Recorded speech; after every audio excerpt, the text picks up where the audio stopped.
আজকে থেকে প্রায় ১৪৫ বছর আগে ব্রিটিশ বিজ্ঞানী হেনরি ফোর্ডস এবং উইলিয়াম জেমস হার্শেল প্রথমবারের মতো পৃথিবীকে জানান যে প্রত্যেকটা মানুষের হাতের আঙ্গুলের ছাপ স্বতন্ত্র এবং দীর্ঘস্থায়ী।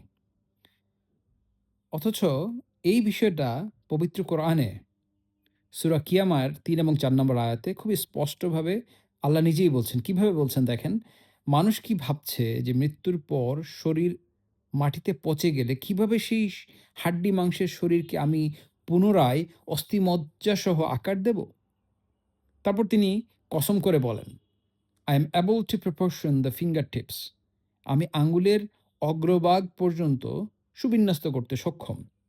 দেখেন মানুষের শরীরে এত কিছু থাকতে মহান আল্লাহ কেন ফিঙ্গার টিপস সুবিন্যস্ত করার কথা বললেন? কেন অন্য কিছু না? এর রহস্যটা কি? একটু ভাবুন। আ এখানে অন্য কিছু কেন বলেননি? উনি তো বলতে পারতেন যে, "আমি তোমাদের নাকের ডগা মিলিয়ে দিব কিংবা কানের লতি বিন্যস্ত করে দেব।" কিন্তু না, তিনি কসম করে বললেন যে, "ফিঙ্গার টিপস সুবিন্যস্ত করে দেব।" এখানেই মহান আল্লাহর শ্রেষ্ঠত্ব। এখানেই আ কোরআন যে একটা আ সঠিক এবং আসমানি কিতাব, এটারই প্রমাণ। তো এখন ব্যাপারটা আসলে ওইখানে না। ব্যাপারটা হলো যে কোরআনে আজকে থেকে ১৪০০ বছর আগে যেটা বলা হয়েছে, সেটা ধরেন আজকে থেকে অ্যাবাউট 150 ইয়ার্স ব্যাক মানুষ ব্রিটিশ বিজ্ঞানীরা আবিষ্কার করল। তাহলে আমরা কেন পারলাম না? আমরা তো একসময় জ্ঞান-বিজ্ঞানে অনেক উন্নত ছিলাম। আমরা পারলাম না এই কারণে যে একসময় আমরা জ্ঞান-বিজ্ঞান থেকে মুখ ফিরিয়ে নিয়ে বিলাসিতায় নিমজ্জিত হলাম এবং আমরা ওই যখনই বিলাসিতায় নিমজ্জিত হলাম, তখনই ধীরে, ধীরে আমাদের উপর কিন্তু আগ্রাসন চেপে বসল।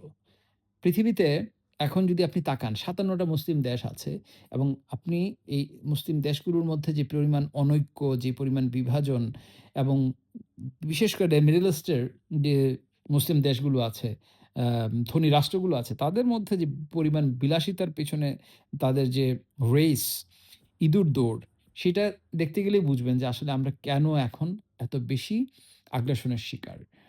এবং কেন আমরা আ মানে আমাদের কোরআনে সবকিছু থাকার পরেও কেন আমরা এই ধরনের আবিষ্কারগুলো আমরা করতে পারি